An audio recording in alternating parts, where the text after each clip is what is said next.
The Jungle Book by Rudyard Kipling. Chapter 1. Mowgli's Brothers. Now ran the kite brings home the night. That Mang the bat sets free. The herds are shut in byre and hut.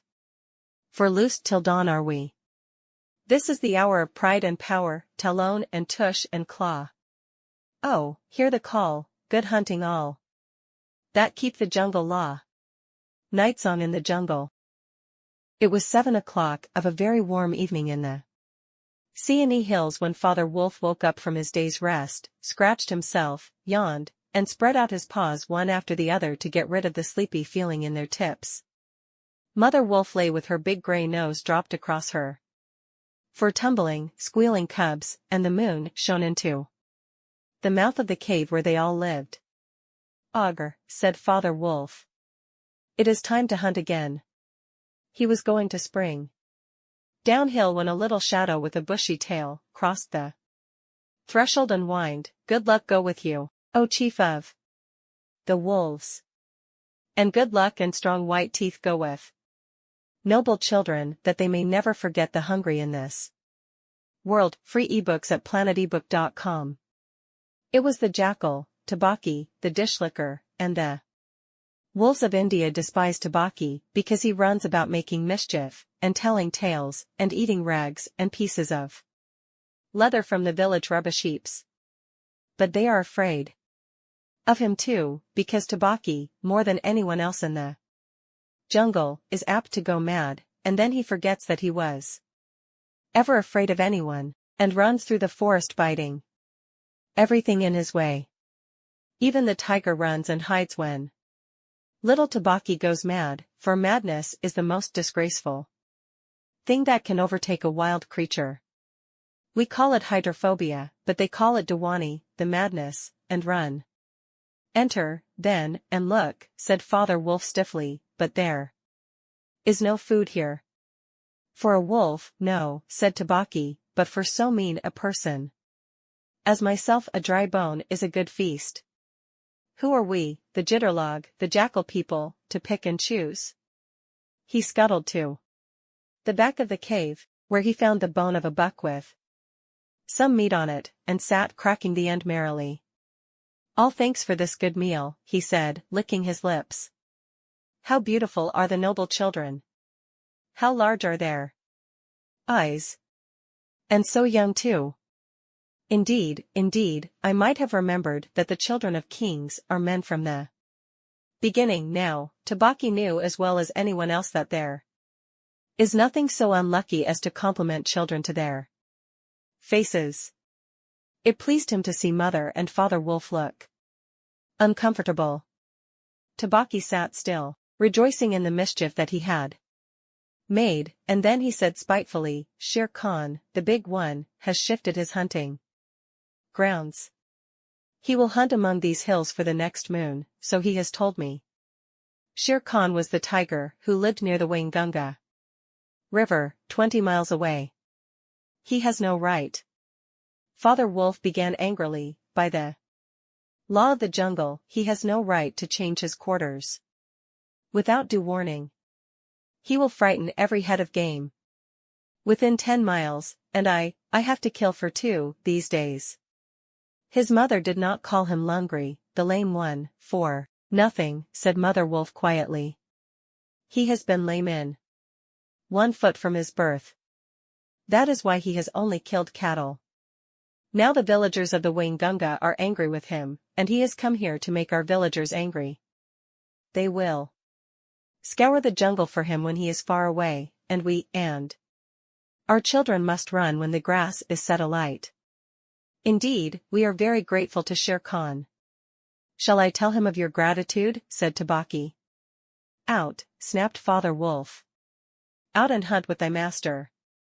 Thou hast done harm enough for one night." "I go," said Tabaki quietly. "Ye can hear Shere Khan below in the thickets." I might have saved myself the message.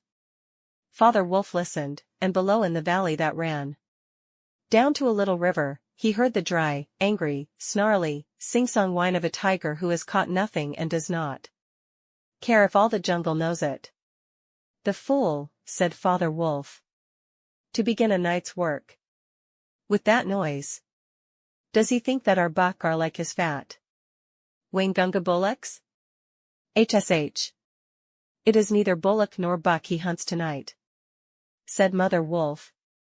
It is man. The whine had changed to a sort of humming purr that seemed to come from every quarter of the compass. It was the noise that bewilders woodcutters and gypsies sleeping in the open, and makes them run sometimes into the very mouth of the tiger. Man, said Father Wolf, showing all his white teeth. Fa! Are there not enough beetles and frogs in the tanks? That he must eat man, and on our ground too. The law of the jungle, which never orders anything without a reason, forbids every beast to eat man except when he is killing to show his children how to kill, and then he must hunt outside the hunting grounds of his pack or tribe.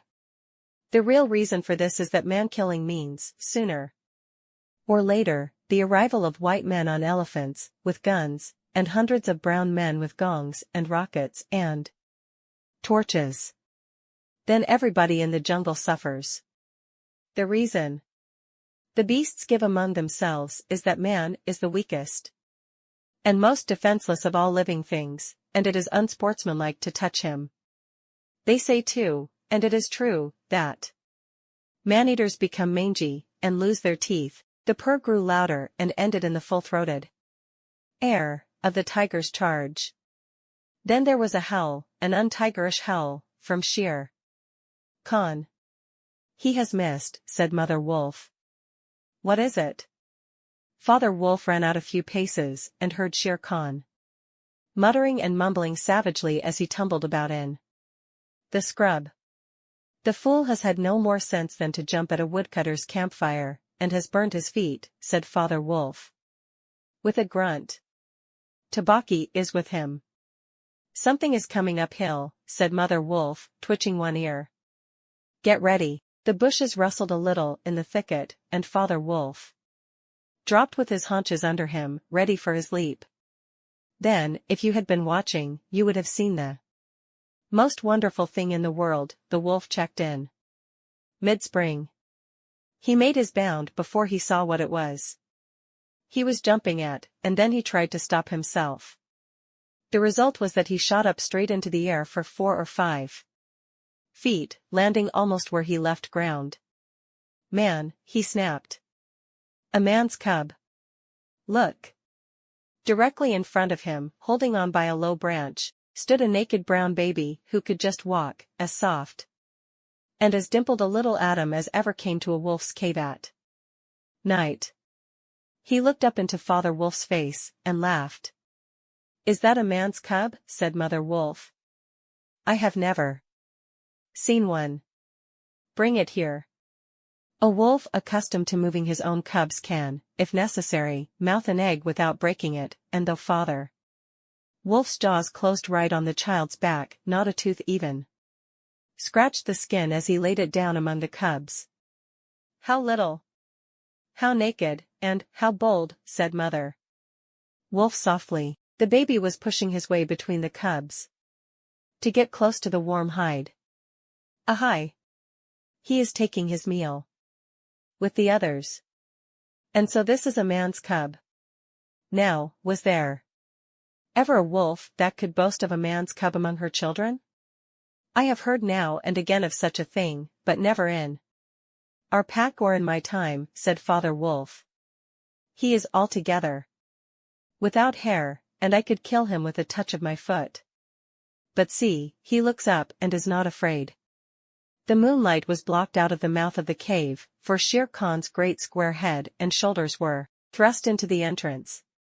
Tabaki, behind him, was squeaking, my lord, it went in here. Shere Khan does us great honor, said Father Wolf, but his eyes were very angry. What does Shere Khan need? My quarry. A man's cub went this way, said Shere Khan. Its parents have run off. Give it to me. Shere Khan had jumped at a woodcutter's campfire, as Father Wolf had said, and was furious from the pain of his burned feet. But Father Wolf knew that the mouth of the Cave was too narrow for a tiger to come in by. Even where he was, Shere Khan's shoulders and forepaws were cramped for want of room, as a man's would be if he tried to fight in a barrel. "The wolves are a free people," said Father Wolf. "They take orders from the head of the pack, and not from any striped cattle killer. The man's cub is ours, to kill if we choose. Ye choose, and ye do not choose. What talk is this of choosing? By the bull that I killed, am I to stand nosing into your dog's den for my fair dues? It is I, Shere Khan, who speak." The tiger's roar filled the cave with thunder. Mother Wolf shook herself clear of the cubs and sprang forward, her eyes, like two green moons in the darkness, facing the blazing eyes of Shere Khan. "And it is I, Raksha, the demon, who answers. The man's cub is mine, Lungri, mine to me. He shall not be killed. He shall live to run with the pack and to hunt with the pack, and in the end, look you, hunter of little naked cubs, frog-eater, fish-killer, he shall hunt thee. Now get hence, or by the sambar that I killed, I eat no starved cattle, back thou goest to thy mother, burned beast of the jungle, lamer than ever thou camest into the world. Go." Father Wolf looked on amazed. He had almost forgotten the days when he won Mother Wolf in fair fight from 5 other wolves, when she ran in the pack and was not called the demon for compliment's sake. Shere Khan might have faced Father Wolf, but he could not stand up against Mother Wolf, for he knew that where he was she had all the advantage of the ground, and would fight to the death. So he backed out of the cave mouth growling, and when he was clear he shouted, "Each dog barks in his own yard, we will see what the pack will say to this fostering of man-cubs. The cub is mine, and to my teeth he will come in the end, O bush-tailed thieves." Mother Wolf threw herself down panting among the cubs, and Father Wolf said to her gravely, "Shere Khan speaks this much truth. The cub must be shown to the pack. Wilt thou still keep him, mother?" "Keep him," she gasped. "He came naked, by night, alone and very hungry, yet he was not afraid. Look, he has pushed one of my babes to one side already. And that lame butcher would have killed him and would have run off to the Waingunga while the villagers here hunted through all our lairs in revenge. Keep him? Assuredly I will keep him. Lie still, little frog. O thou Mowgli, for Mowgli the frog I will call thee. The time will come when thou wilt hunt Shere Khan as he has hunted thee." "But what will our pack say?" said Father Wolf. "The law of the jungle lays down very clearly that any wolf may, when he marries, withdraw from the pack he belongs to. But as soon as his cubs are old enough to stand on their feet he must bring them to the pack council, which is generally held once a month at full moon, in order that the other wolves may identify them. After that inspection, the cubs are free to run where they please, and until they have killed their first buck, no excuse is accepted if a grown wolf of the pack kills one of them. The punishment is death, where the murderer can be found, and if you think for a minute you will see that this must be so." Father Wolf waited till his cubs could run a little, and then on the night of the pack meeting took them and Mowgli and Mother Wolf to the council rock, a hilltop covered with stones and boulders where 100 wolves could hide. Akela, the great grey lone wolf, who led all the pack by strength and cunning, lay out at full length on his rock, and below him sat 40 or more wolves of every size and color, from badger-colored veterans who could handle a buck alone to young black 3-year-olds who thought they could. The lone wolf had led them for a year now.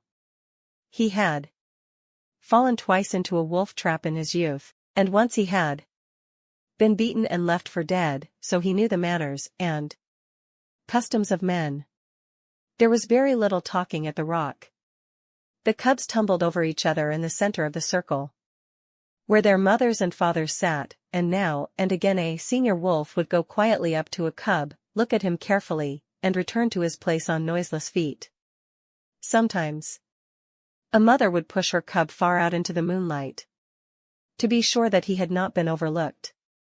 Akela from his rock would cry, "Ye know the law, ye know the law. Look well, O wolves!" And the anxious mothers would take up the call, "Look, look well, O wolves!" At last, and Mother Wolf's neck bristles lifted as the time came, Father Wolf pushed Mowgli the frog, as they called him, into the center, where he sat laughing and playing with some pebbles that glistened in the moonlight. Akela never raised his head from his paws, but went on with the monotonous cry, "Look well." A muffled roar came up from behind the rocks, the voice of Shere Khan crying, "The cub is mine. Give him to me."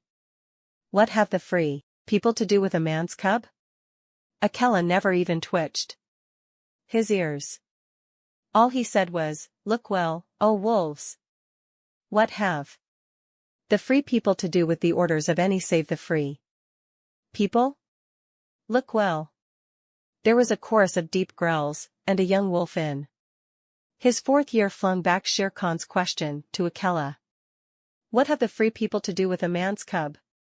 Now, the law of the jungle lays down that if there is any dispute as to the right of a cub to be accepted by the pack, he must be spoken for by at least 2 members of the pack who are not his father and mother. Who speaks for this cub? Said Akela. Among the free people who speaks?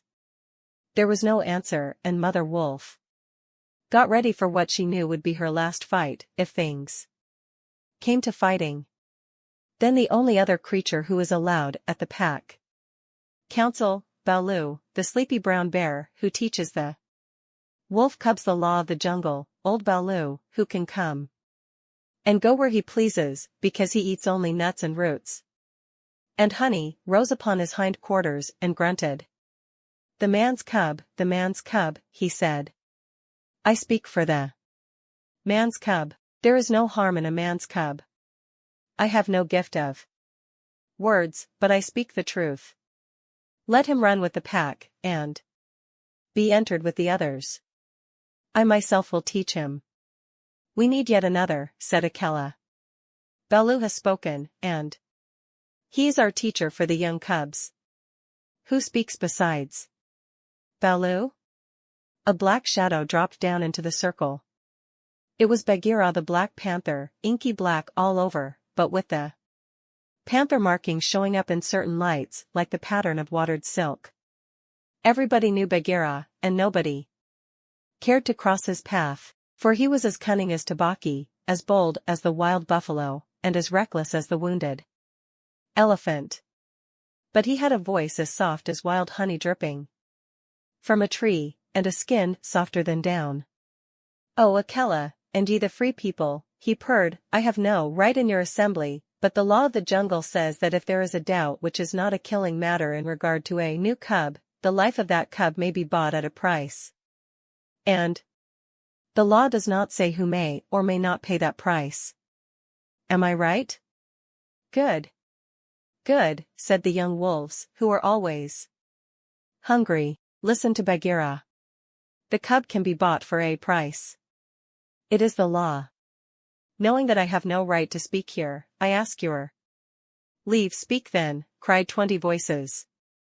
To kill a naked cub is shame. Besides, he may make better sport for you when he is grown. Baloo has spoken in his behalf. Now to Baloo's word I will add 1 bull, and a fat one, newly killed, not half a mile from here, if ye will accept the man's cub according to the law. Is it difficult? There was a clamor of scores of voices, saying, What matter? He will die in the winter rains. He will scorch in the sun. What harm can a naked frog do us? Let him run with the pack. Where is the bull, Bagheera? Let him be accepted. And then came Akela's deep bay, crying, "Look well, look." Well, oh wolves! Mowgli was still deeply interested in the pebbles, and he did not notice when the wolves came and looked at him one by one. At last they all went down the hill for the dead bull, and only Akela, Bagheera, Baloo, and Mowgli's own wolves were left. Shere Khan roared still in the night, for he was very angry that Mowgli had not been handed over to him. "I roar well," said Bagheera, under his whiskers, "for the time will come when this naked thing will make thee roar to another tune, or I know nothing of man." "It was well done," said Akela. "Men and their cubs are very wise. He may be a help in time. Truly, a help in time of need, for none can hope to lead the pack forever," said Bagheera. Akela said nothing. He was thinking of the time that comes to every leader of every pack when his strength goes from him and he gets feebler and feebler, till at last he is killed by the wolves and a new leader comes up, to be killed in his turn. "Take him away," he said to Father Wolf, "and train him as befits one of the free people." And that is how Mowgli was entered into the Seeonee wolf pack for the price of a bull and on Baloo's good word. Now you must be content to skip 10 or 11 whole years, and only guess at all the wonderful life that Mowgli led among the wolves, because if it were written out it would fill ever so many books. He grew up with the cubs, though they, of course, were grown wolves almost before he was a child. And Father Wolf taught him his business, and the meaning of things in the jungle, till every rustle in the grass, every breath of the warm night air, every note of the owls above his head, every scratch of a bat's claws as it roost for a while in a tree, and every splash of every little fish jumping in a pool meant just as much to him as the work of his office means to a businessman. When he was not learning, he sat out in the sun and slept, and ate, and went to sleep again. When he felt dirty or hot, he swam in the forest pools, and when he wanted honey, Baloo told him that honey and nuts were just as pleasant to eat as raw meat. He climbed up for it, and that Bagheera showed him how to do. Bagheera would lie out on a branch and call, "Come along, little brother," and at first Mowgli would cling like the sloth, but afterward he would fling himself through the branches almost as boldly as the grey ape. He took his place at the council rock, too, when the pack met, and there he discovered that if he stared hard at any wolf, the wolf would be forced to drop his eyes, and so he used to stare for fun. At other times he would pick the long thorns out of the pads of his friends, for wolves suffer terribly from thorns and burrs in their coats.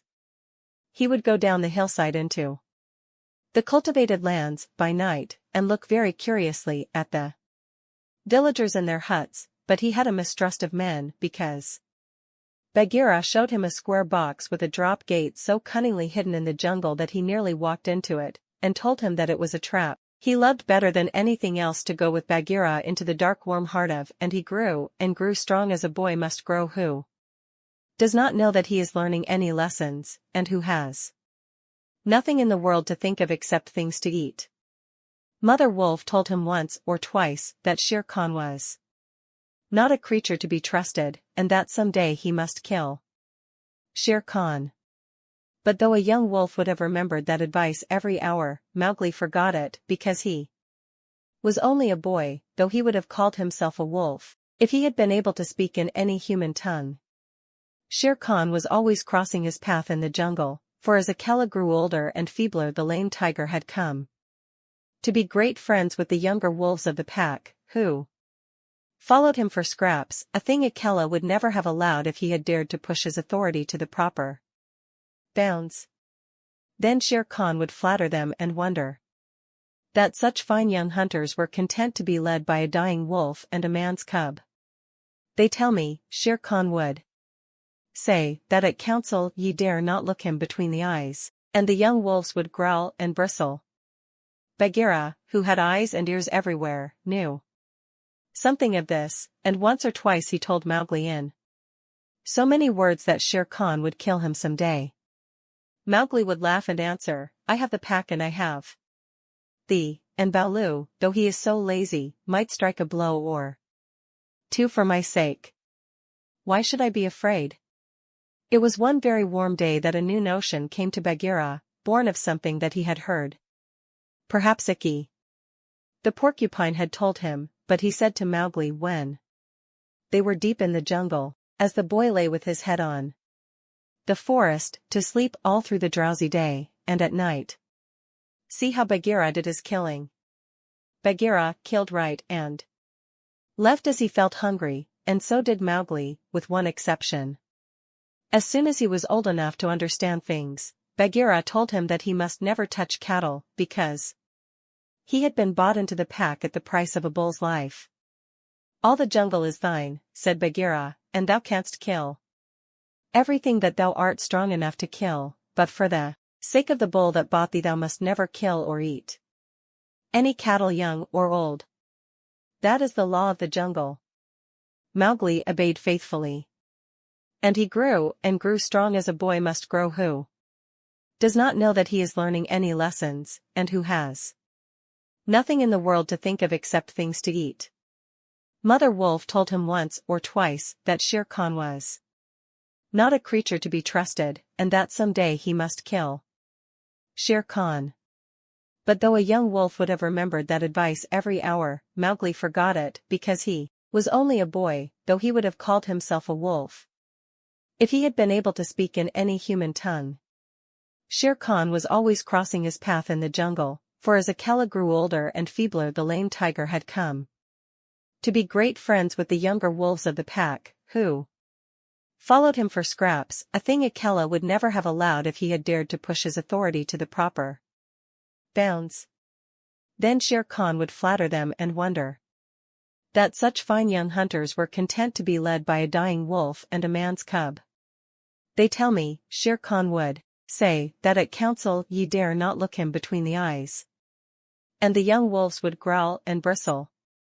Bagheera, who had eyes and ears everywhere, knew something of this, and once or twice he told Mowgli in so many words that Shere Khan would kill him some day.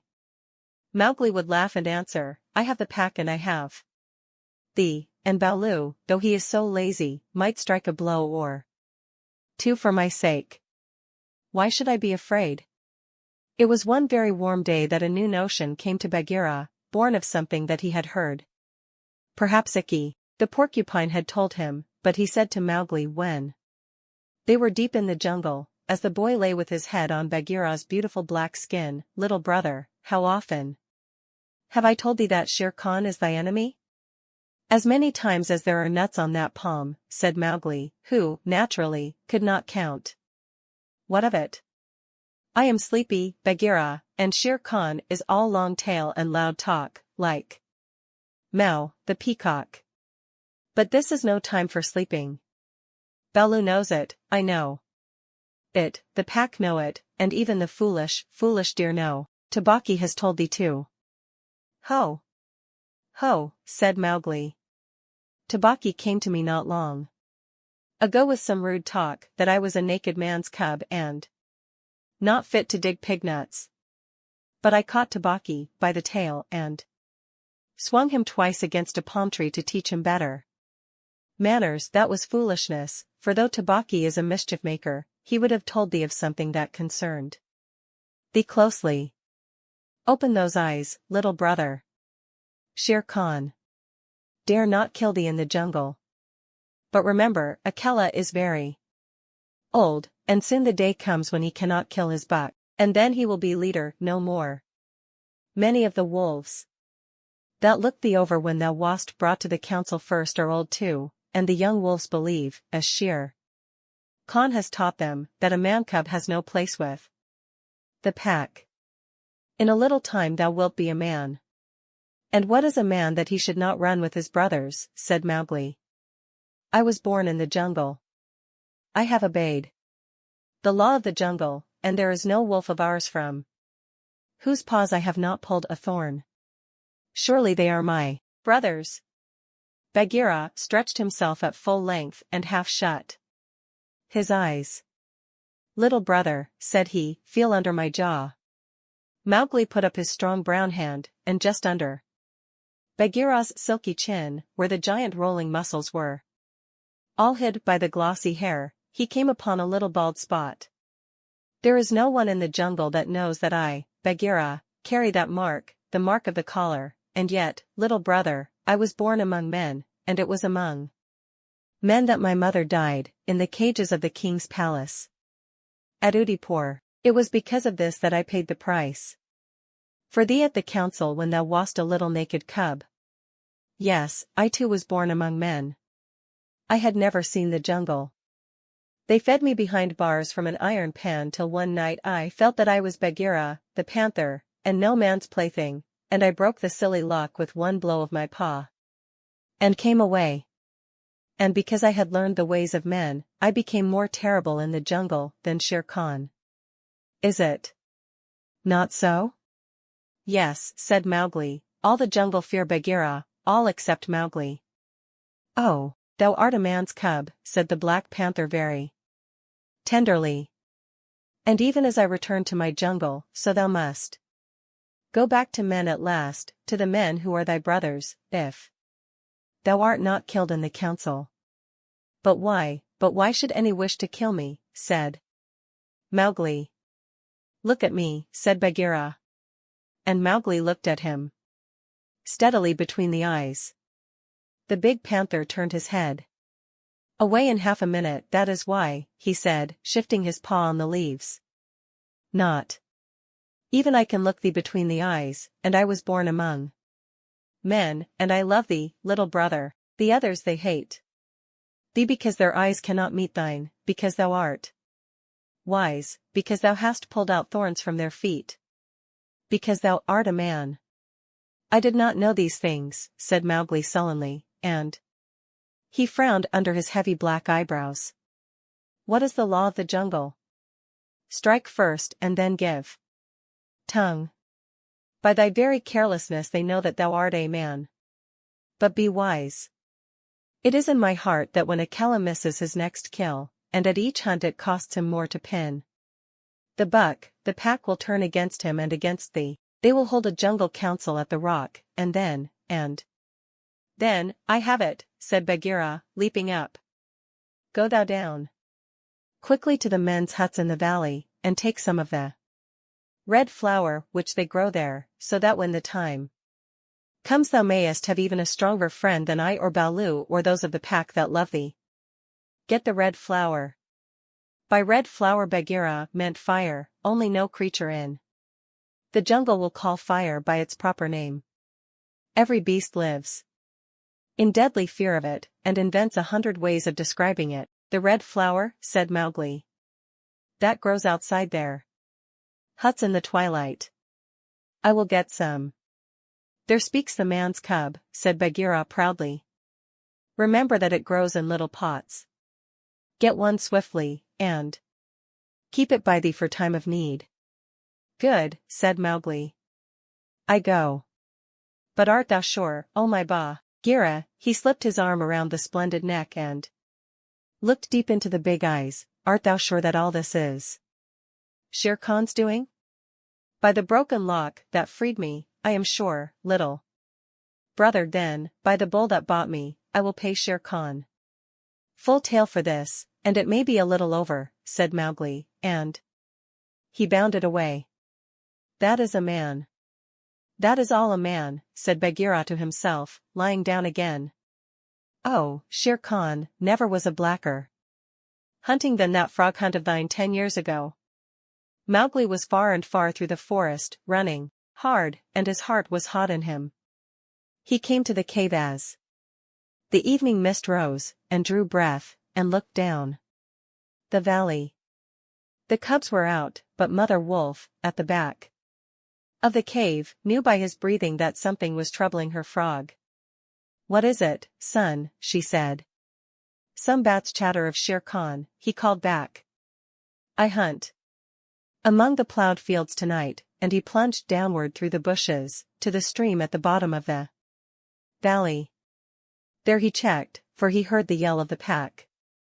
hunting, heard the bellow of a hunted sambar, and the snort as the buck turned at bay. Then there were wicked, bitter howls from the young wolves. Akela! Akela! Let the lone wolf show his strength. Room for the leader of the pack. Spring, Akela!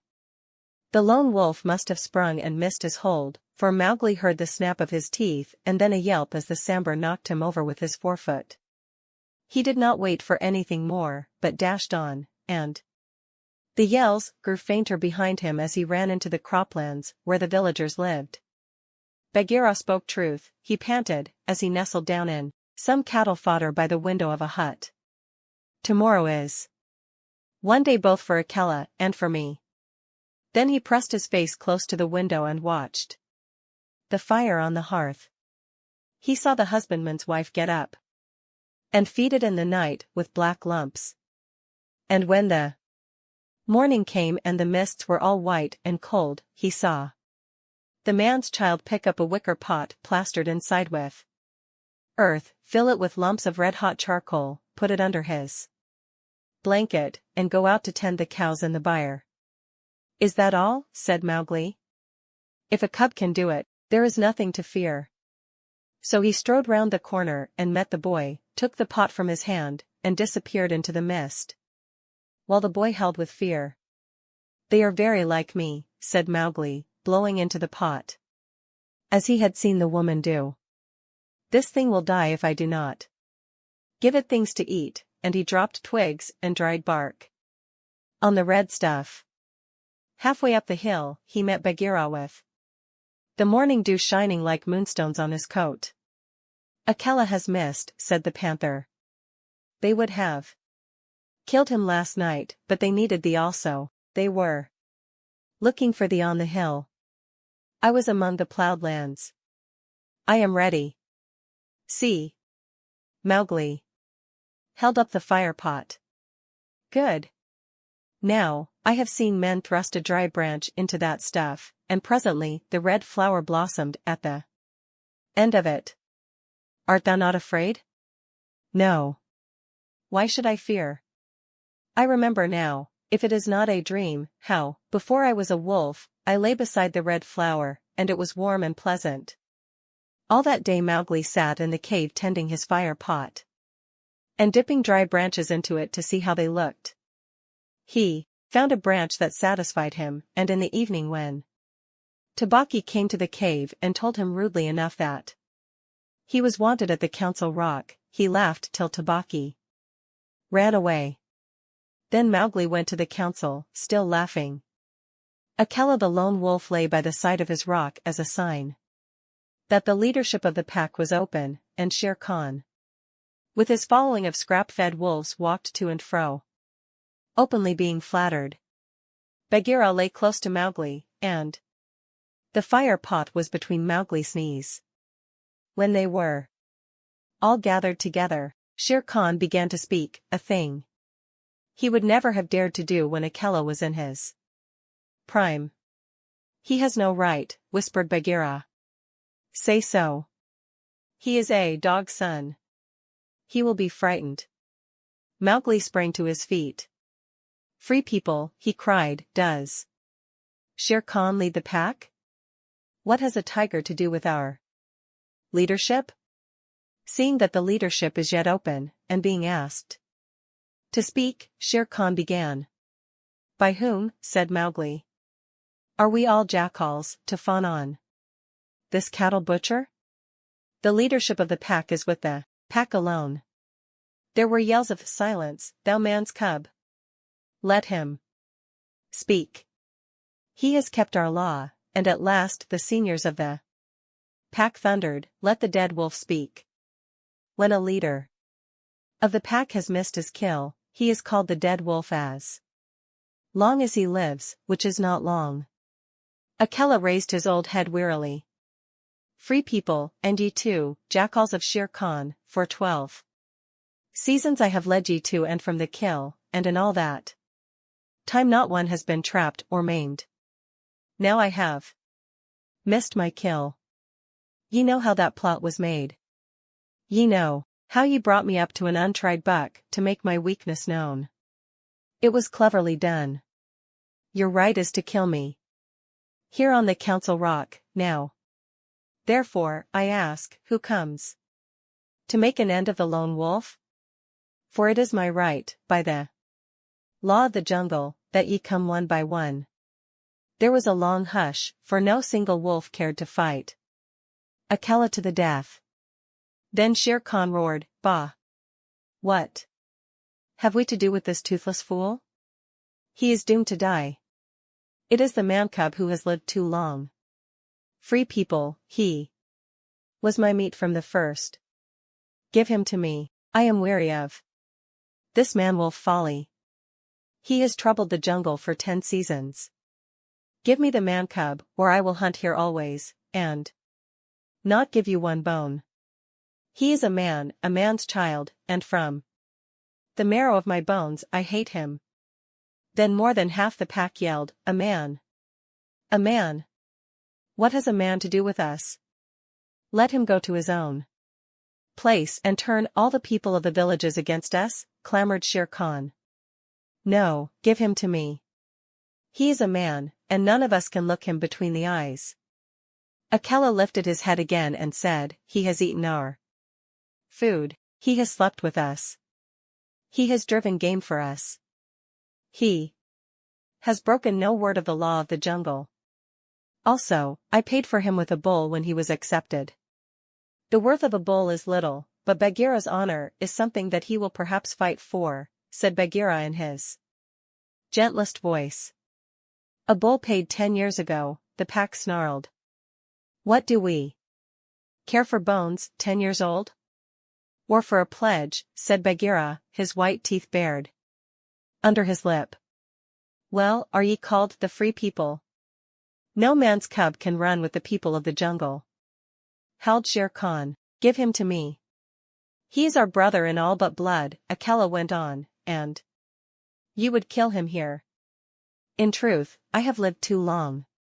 Some of ye are eaters of cattle, and of others I have heard that, under Shere Khan's teaching, ye go by dark night and snatch children from the villager's doorstep. Therefore I know ye to be cowards, and it is to cowards I speak. It is certain that I must die, and my life is of no worth, or I would offer that in the man-cub's place. But for the sake of the honor of the pack, a little matter that by being without a leader ye have forgotten, I promise that if ye let the man-cub go to his own place, I will not, when my time comes to die, bear one tooth against ye. I will die without fighting. That will at least save the pack 3 lives. More I cannot do, but if ye will, I can save ye the shame that comes of killing a brother against whom there is no fault, a brother spoken for and bought into the pack according to the law of the jungle. He is a man, snarled the pack. And most of the wolves began to gather round Shere Khan, whose tail was beginning to switch. Now the business is in thy hands, said Bagheera to Mowgli. We can do no more except fight. Mowgli stood upright, the fire pot in his hands. Then he stretched out his arms, and yawned in the face of the council, but he was furious with rage and sorrow, for, wolf-like, the wolves had never told him how they hated him. Listen you, he cried. There is no need for this dog's jabber. Ye have told me so often tonight that I am a man, and indeed I would have been a wolf with you to my life's end. That I feel your words are true, so I do not call ye my brothers any more, but dogs, as a man should. What ye will do, and what ye will not do, is not yours to say. That matter is with me, and that we may see the matter more plainly, I, the man, have brought here a little of the red flower which ye, dogs, fear. He flung the fire pot on the ground, and some of the red coals lit a tuft of dried moss that flared up, as all the council drew back in terror before the leaping flames. Mowgli thrust his dead branch into the fire till the twigs lit and crackled, and whirled it above his head among the cowering wolves. Thou art the master, said Bagheera in an undertone. Save Akela from the death. He was ever thy friend. Akela, the grim old wolf who had never asked for mercy in his life, gave one piteous look at Mowgli as the boy stood, all naked, his long black hair tossing over his shoulders in the light of the blazing branch that made the shadows jump and quiver. Good, said Mowgli, staring round slowly. I see that ye are dogs. I go from you to my own people, if they be my own people. The jungle is shut to me, and I must forget your talk and your companionship. But I will be more merciful than ye are. Because I was all but your brother in blood, I promise that when I am a man among men I will not betray ye to men as ye have betrayed me. He kicked the fire with his foot, and the sparks flew up. There shall be no war between any of us and the pack. But here is a debt to pay before I go. He strode forward to where Shere Khan sat blinking stupidly at the flames, and caught him by the tuft on his chin. Bagheera followed in case of accidents. Up, dog! Mowgli cried. Up, when a man speaks, or I will set that coat ablaze. Shere Khan's ears lay flat back on his head, and he shut his eyes, for the blazing branch was very near. This cattle killer said he would kill me in the council. Because he had not killed me when I was a cub, thus and thus, then, do we beat dogs when we are men. Stir a whisker, Lungri, and I ram the red flower down thy gullet. He beat Shere Khan over the head with the branch, and the tiger whimpered and whined in an agony of fear. Pah! Singed jungle cat, go now. But remember when next I come to the council rock, as a man should come, it will be with Shere Khan's hide on my head. For the rest, Akela goes free to live as he pleases. You will not kill him, because that is not my will. Nor do I think that you will sit here any longer, lolling out your tongues as though you were somebodies, instead of dogs, whom I drive out, thus. Go. The fire was burning furiously at the end of the branch, and Mowgli struck right and left round the circle, and the wolves ran howling with the sparks burning their fur.